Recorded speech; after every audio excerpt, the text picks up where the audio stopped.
دین کی خاطر صحابہ ہی نہیں، صحابیات کے اندر بھی دینی جذبہ تھا۔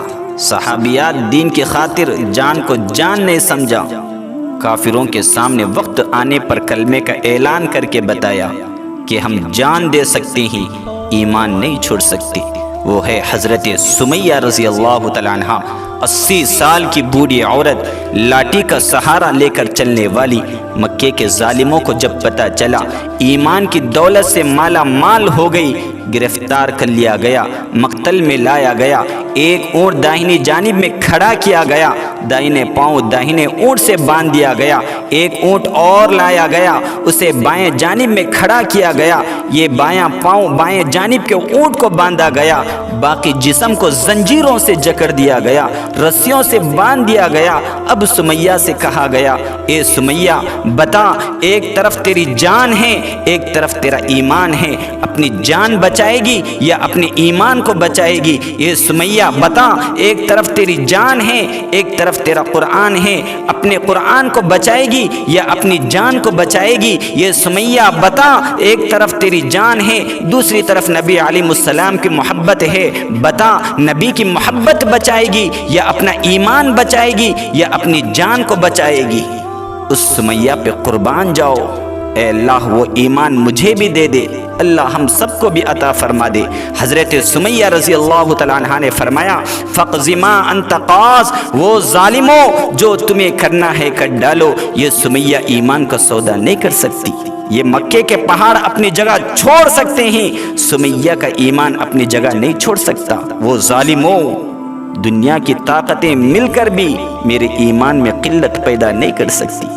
ایک ظالم سامنے آ گیا اور کہنے لگا، سمیہ کوئی تمنا ہو تو پورا کر دو۔ آج بھی آپ نے دیکھا ہوگا عدالتوں کے اندر میرے پیارو، جب کوئی مجرم کو لایا جاتا ہے اس کی آخری خواہش معلوم کی جاتی ہے۔ آج بی بی سمیہ رضی اللہ تعالیٰ عنہ ایک مجرم کی شکل میں کھڑی ہے اور کہا گیا، کوئی تمنا ہو تو پورا کر دے۔ فرمایا، ہاں میرے بیٹے کو بلا دو۔ آپ کے بیٹے کو بلایا گیا۔ لوگوں نے کہا، دیکھو دیکھو بیٹے کی محبت آئی، رسول کی محبت نہ آئی۔ بیٹے کو بلایا، قریب کیا اور یوں فرمایا، اے میرے لال ادھر آ، میرے نبی کے دربار میں چلا جا، رسول اللہ کے دربار میں چلا جا اور جا کر سارا ماجرا سنا دینا اور یہ کہہ دینا، آقا آج سمیہ کو ظالموں نے اونٹوں سے باندھ دیا، رسیوں سے جکڑ دیا، اس سمیہ نے آپ کو آخری سلام پیش کیا ہے، قبول فرما لے۔ یہ بیٹا بھاگا ہوا نبی کے دربار میں پہنچا اور سارا ماجرا سنا دیا۔ نبی پاک علیہ السلام کو سمیہ کا سلام پیش کیا۔ نبی علیہ السلام نے سمیہ کے سلام کا جواب بھی دیا اور خود تشریف لے آئیں۔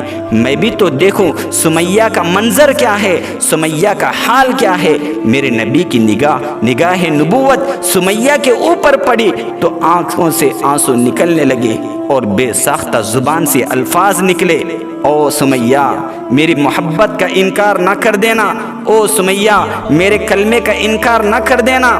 بی بی سمیہ کا ایمان بھی تو دیکھو، ان کی محبت بھی تو دیکھو۔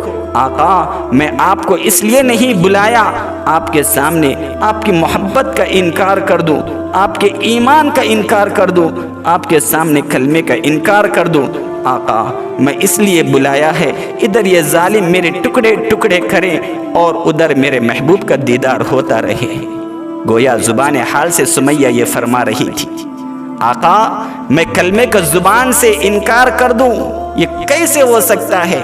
میں شرک و بدعت کے غلاظتوں میں پڑی ہوئی تھی، یہ کلمہ مجھے نصیب ہوا، اللہ نے مجھے پاک کر دیا۔ آقا دنیا کے سارے ظالم مل کر کے دنیا کے سارے خزانے بھی میرے قدموں کے تلے بھی رکھ دے، یہ سمیہ ان خزانوں پر تھوکنا بھی گوارا نہیں کرے گی۔ میرے پیارو جانتے ہو، ایک اونٹ ادھر سے چلا دیا گیا اور دوسرا اونٹ ادھر سے چلا دیا گیا اور شرمگاہ میں برچہ مار دیا گیا، آپ کے ٹکڑے ٹکڑے کر دیے گئے، لیکن سمیہ نے ایمان کا سودا نہیں کیا۔